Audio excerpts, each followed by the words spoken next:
شهدت مدينة بني ملال يوم السبت 17 يناير حادثاً خطيراً أسفر عن توقيف شخص يبلغ من العمر 32 سنة من ذوي السوابق القضائية، وذلك للاشتباه في تورطه في اعتداء جسدي استهدف موظف شرطة أثناء مزاولته لمهامه الوظيفية.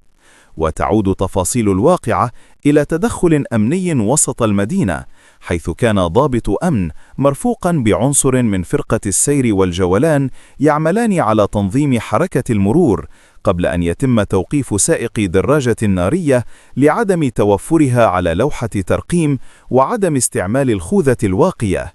كما أظهرت عملية المراقبة أن الدراجة النارية لا تتوفر على أي وثائق قانونية.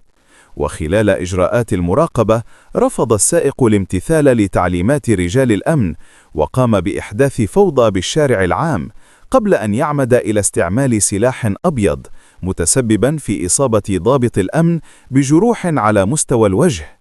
وقد جرى نقل الشرطي المصاب إلى المستشفى المحلي لتلقي العلاجات والإسعافات اللازمة، فيما باشرت المصالح الأمنية تحركات ميدانية مكثفة أسفرت عن تحديد هوية المشتبه فيه وتوقيفه في وقت وجيز بعد ارتكاب الاعتداء. هذا وقد وضع المشتبه فيه رهن البحث القضائي تحت إشراف النيابة العامة المختصة من أجل تعميق التحقيق والكشف عن كافة ملابسات القضية وتحديد الدوافع الحقيقية وراء هذا الفعل الإجرامي.